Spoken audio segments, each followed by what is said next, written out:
Shalom saudara, kembali lagi kita pada hari ini eh, masih membahas tentang film yang akan di take down. Ada permintaan take down yang kemarin yang pernah saya upload ya. Hari ini kita akan mendapat penjelasan di sebuah eh, konten di Diaspora TV. Ya, kita akan mendapat pencerahan, mendapat pengetahuan tentang film kemarin supaya kita lebih clear memahami apa yang terkandung di dalam film dan sesuai dengan kitab yang mana yang dipakai di dalam film tersebut. Baik, tak perlu lama-lama, kita akan melihat sebuah channel TV, channel YouTube maksud saya, yaitu Diaspora TV. Baik ya saudara, kita akan mulai.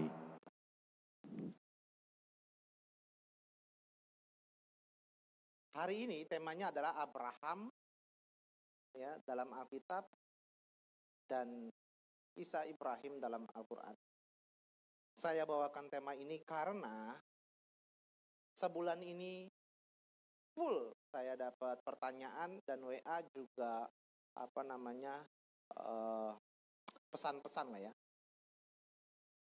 Karena ada satu film yang masuk ke Indonesia, lalu ada anggota dewan yang minta di take down. Ya. Filmnya berjudul His Only Son. Nah, begitu banyaknya pertanyaan, akhirnya kalau dijawab satu-satu, itu kan buat saya mubazir begitu ya. Lebih baik ya saya jawab satu-satu lalu saya kumpulin jadiin materi dan dijadikan pengajaran. Saya buat materi ini bukan berarti saya mau mengcounter ya orang yang mau men-take down His Only Son. Tetapi ini adalah penguat bagi kita semua. Mungkin saja ada teman-teman ya orang-orang Kristen yang belum tahu kisah Ibrahim dalam Al-Quran. Jadi saya kasih tahu sejarahnya. Ini hanya untuk menguatkan iman anak-anak Tuhan, para orang Kristen. Yang dimana ketika ada masalah yang bersinggungan dengan Kristiani, itu kita nggak usah langsung marah. Ya. Kenapa? Karena kita lihat literaturnya. Ketika mereka marah atau ketika mereka tersinggung karena literaturnya berbeda, ya. Nah, berarti sama dong sama kita kalau kita marah dan tersinggung kalau literaturnya berbeda. Biasa aja kalau saya ya. Sebenarnya ini kan nggak rumit masalahnya. Produsernya orang Kristen. Sutradaranya orang Kristen. Bikin film sesuai literatur Alkitab. Maka yang dikorbankan adalah Ishak. Ini poinnya yang mereka keberatan. Karena tidak sesuai dengan apa yang ada. Saya bicarakan, informasikan bahwa film The Only Son adalah basicnya dari Alkitab ya saudara. Dalam kisah di Islam. Di Islam yang dikorbankan adalah Ismail.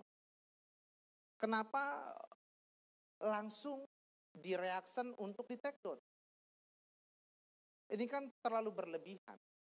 Itu hanya film. Di Alkitab semuanya bertentangan tuh.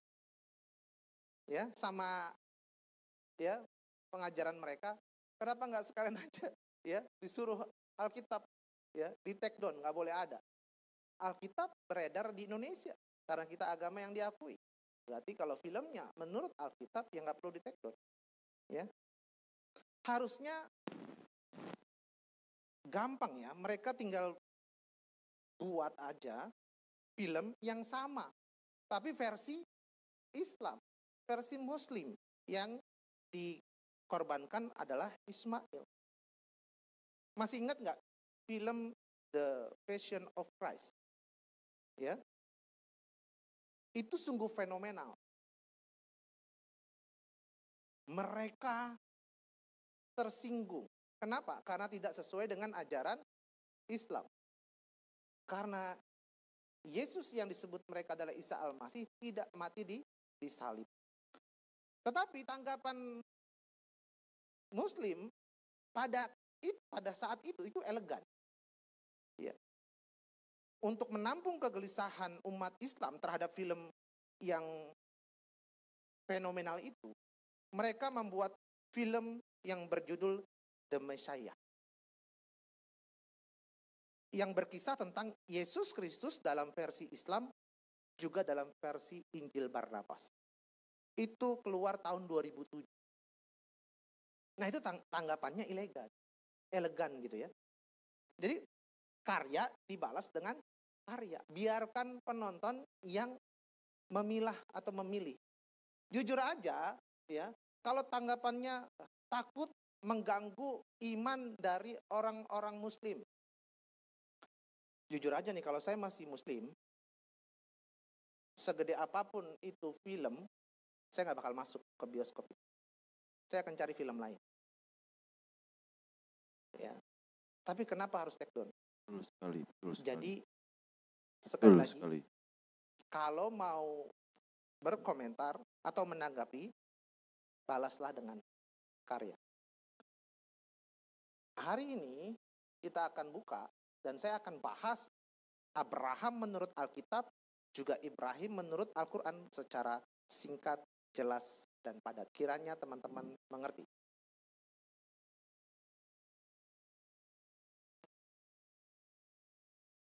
Ya. Nah, apakah Abraham versi Alkitab dengan Ibrahim versi Al-Quran adalah oknum yang sama? Itu pertanyaannya. Bang, sama nggak sih bang? Ya, Abraham versi Alkitab dengan Ibrahim versi Al-Quran. Jika sama, mengapa berbeda dan bertentangan kisah dan faktanya? Nah, saya akan memaparkan perihal atau ikhwal Abraham versi Alkitab dan Ibrahim versi Al-Quran yang hampir ada kemiripan, tapi berbeda. Sekali lagi, ini hanya untuk menambah wawasan, ya, biar kita sama-sama tahu kisahnya. Dimulai dari makam atau kuburan dari Abraham di dalam Alkitab. Terdapat dalam Kejadian 25 ayat 7 sampai dengan 11.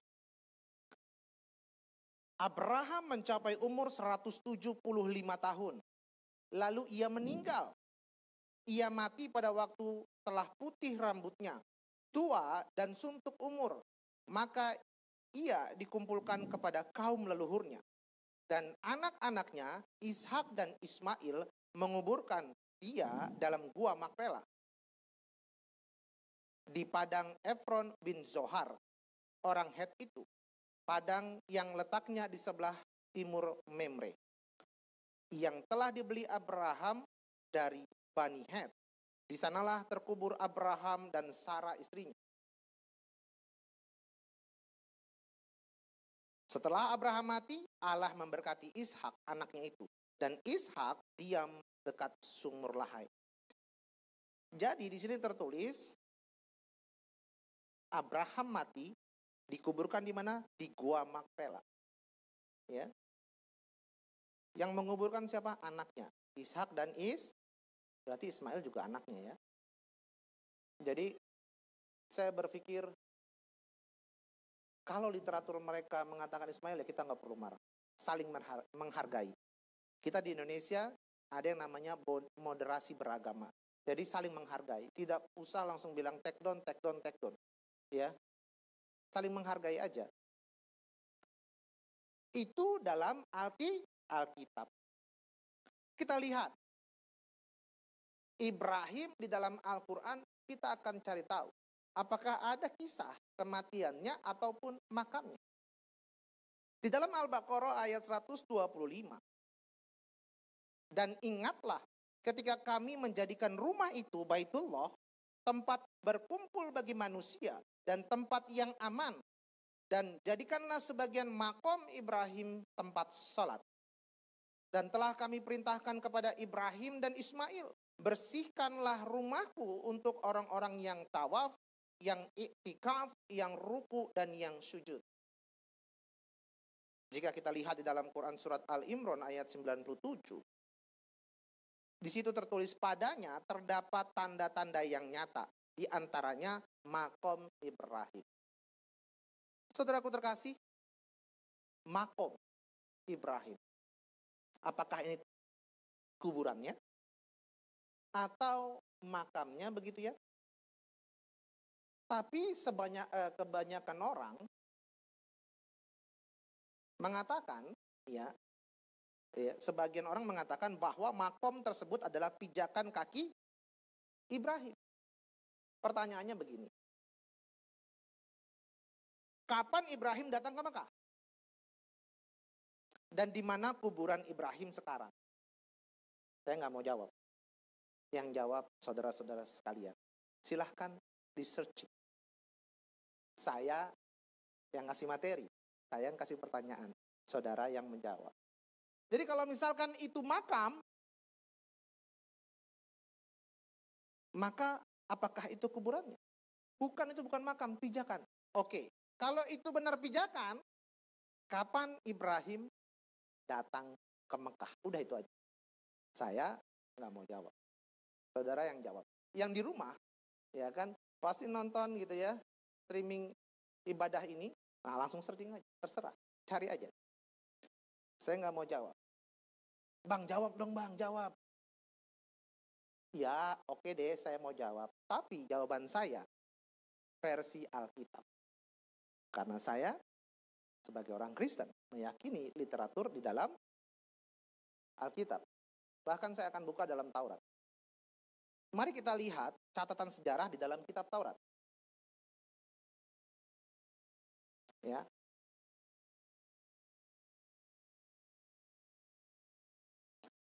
Antara Mekah ke Yerusalem itu kalau diukur jauhnya kurang lebih 1236,19 kilometer. Ini sejarahnya ya, atau jaraknya gitu ya. Ini sejarah Abraham, benarkah pernah ke Mekah gitu ya. Jarak sejauh ini ya, bisa nggak ditempuh? Ini posisi Yerusalem. Nah ini posisi Mekah. Kira-kira ditempuh bisa nggak ya pada waktu itu? Mungkin naik ontak gitu, kayaknya susah. Naik pesawat belum ada. Naik motor juga belum ada. Naik mobil apalagi belum ada. Jadi kapan? Begitu ya.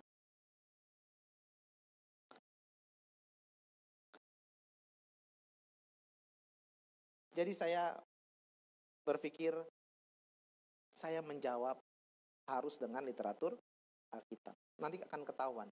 Pernah nggak sih ya ke Mekah? Ini perjalanan Abraham ya dari Ur Kasdim menuju Haran dan lain sebagainya ya. Lalu dia mati di Gua Makpela. Ya. Dikuburkan di Hebron di Gua Makpela. Nah, secara singkat saya akan rangkum seperti ini. Dia berangkat dari Ur Kasdim, terlihat dalam Kejadian 11 ayat 31, sampai ke Haran dalam Kejadian 11 ayat 31 juga, sampai ke Sikem dalam Kejadian 12 ayatnya ke-6, sampai ke pegunungan sebelah timur Betel dalam Kejadian 12 ayat 8, sampai ke tanah Negeb, Kejadian 12 ayat 9, sampai ke Mesir, Kejadian 12 ayat 10, kembali ke tanah Negeb, Kejadian 13 ayat 1, menuju ke Betel, Kejadian 13 ayat 3, pindah ke Memre, dekat Hebron, bisa dilihat di Kejadian 13 ayatnya yang pertama. Ibrahim diberkati anaknya Ismail ketika di Kanaan. Bisa dilihat di Kejadian 16 ayatnya yang ketiga. Ibrahim ke tanah Negeb, Kejadian 20 ayat 1. Ibrahim ke tanah Moria, Kejadian 22 ayat 2. Ibrahim pergi dan tinggal di Beersheba. Bisa dilihat di Kejadian 22 ayat 19. Nah, Sarah nampaknya tetap tinggal di Hebron. Sarah wafat di Hebron dalam Kejadian 23 ayat 2. Nah, Ibrahim juga dimakamkan di Gua Makpela di Hebron, Kejadian 25 ayat 9. Tidak pernah ya tertulis menginjakkan kakinya di Mekah. Jadi menurut kitab Taurat, Abraham atau Ibrahim tidak pernah menginjakkan kakinya di tanah Mekah. Lalu makam siapakah yang ada di Mekah? Itu bukan makam, Bang, itu pijakan. Oke, pijakan kaki siapa yang di Mekah?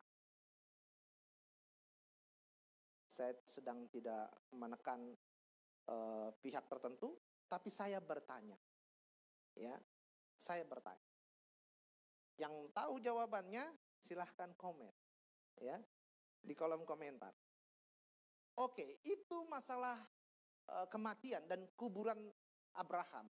Sekarang kita lihat bapak kandung dari Abraham atau yang disebut Ibrahim oleh umat Islam. Di dalam Kejadian 11 ayat 26, setelah Terah hidup 70 tahun, ia memperanakan Abram, Nahor, dan Haran. Nah, Abraham itu nama baru dari Tuhan. Nama sebelumnya adalah Abram. Bapaknya namanya Terah. Itu dalam Alkitab. Kita lihat di dalam Al-Quran. Dalam Quran surat Al-An'am ayat 74. Dan ingatlah di waktu Ibrahim berkata kepada bapaknya, Azar, pantaskah kamu menjadikan berhala-berhala sebagai Tuhan? Sesungguhnya aku melihat kamu dan kaummu dalam kesesatan yang nyata. Jadi bapaknya Ibrahim namanya Azar. Makamnya beda. Bapaknya beda. Ya. Lalu ini yang fenomenal, yang gara-gara ini film His Only Son diminta di take down. Dalam Kejadian 22 ayatnya yang kedua, firman-Nya, ambillah anakmu yang tunggal itu yang engkau kasihi, yakni Ishak. Pergilah ke tanah Moria dan persembahkanlah dia di sana sebagai korban bakaran pada salah satu gunung yang akan kukatakan kepadamu. Ada tertulis namanya Ishak. Jadi kalau produser atau sutradara His Only Son ya membuat film lalu yang dikorbankan namanya Ishak, dan Ishak yang dikorbankan itu ya adalah sudah ada di literatur Alkitab. Kira-kira salah apa enggak? Ya karena memang literaturnya Alkitab. Ya. Enggak salah. Mohon maaf nih, mohon maaf. Mohon maaf banget. Kalau seandainya Pak Yosi ya, ketika zaman Abraham dia menjadi anak Abraham. Ya. Jadi Terah memperanakan ya Abraham ya. Terus Yosi gitu ya. Sorry ya Pak ya. Sorry. Ya, jangan diambil hati. Terus Tuhan katakan, ambillah anakmu yang tunggal itu yang engkau kasihi, yakni Yosi. Kira-kira yang dibawa Abraham, Ishak atau Ismail? Ya Abraham nurut Tuhan dong. Ya kan? Nurut Tuhan. Ini contoh. Jadi Abraham itu hanya menuruti kata Tuhan. Jadi kalau pada saat itu Pak Yosi sudah ada, mungkin Pak Yosi fenomenal. Ya, wah, dia yang persembahkan nih ya kan. Tapi sayangnya Pak Yosi tidak sefenomenal itu ya. Nah itu maksud saya. Saya mau katakan Abraham dia hanya menuruti kata Tuhan. Kalau di Alkitab tertulis Ishak dan Tuhan maunya Ishak, nggak bakal bisa diganti. Nah coba ya, kita lihat di dalam Al-Quran. Ya, di dalam Quran surat Asy-Syaffat ayat 100. berbunyi, "Ya Tuhanku, anugerahkanlah kepadaku seorang anak yang termasuk orang-orang yang saleh." Lalu di dalam Quran surat As-Saffat juga ayat 103. Tatkala keduanya telah berserah diri dan Ibrahim membaringkan anaknya atas pelipisnya, nyatalah kesabaran keduanya. Nah, kalau kita baca secara keseluruhan dalam Quran surat As-Saffat ini dalam ayat 99 sampai 107, tidak akan menemukan dan tidak menjelaskan bahwa Ibrahim mengorbankan Ismail. Kosong nama itu. Inilah yang membuat para ahli sejarah Islam bingung dan berbeda pendapat. Siapa yang dikorbankan? Ya, nggak ada. Ya, bingung mereka semua. Siapa yang dikorbankan? Mau bilang Ismail tapi nggak tertulis, gitu ya. Mau bilang Ishak nanti kok sama kayak Alkitab, jadi bingung mereka. Terus jawabannya yang benar yang mana? Kalau saya ditanya, yang dikorbankan adalah hewan, saudara. Dua-duanya nggak ada yang mati. Ya, Tuhan ganti dengan domba, kambing, atau disebut kibas.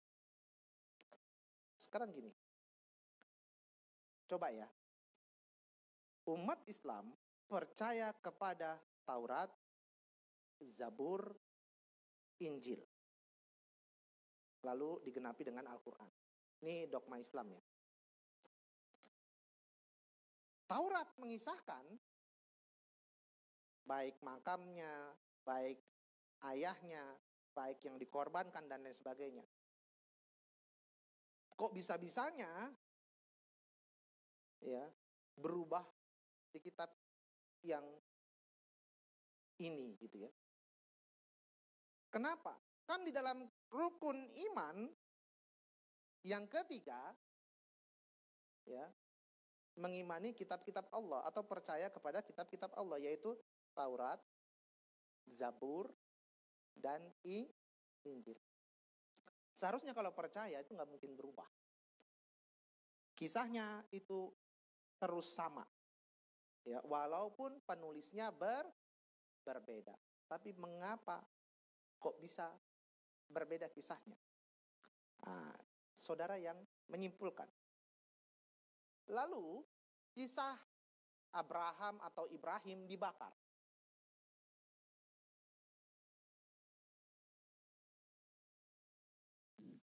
Baik saudara, mungkin videonya hanya sampai di sini. Saudara mungkin bisa melihat keseluruhan di channel YouTube-nya Diaspora TV. Ya, di sini saya hanya mengimbau kalau Anda tidak suka, seandainya Anda berbeda dengan agama Kristen, ya di skip aja, jangan tonton. Karena di sini diterangkan memang ada cerita di dalam Alkitab dan di dalam Al-Quran, sudah dijelaskan ya. Ada memang beda. Kalau memang saudara suka yang Kristen ya tonton aja. Tapi kalau yang agama lain jangan tonton. Ya itu aja. Moga-moga kita mendapat jawaban atau tambahan pengertian tentang film This Only Son. Sampai jumpa kita di lain kesempatan. Salam.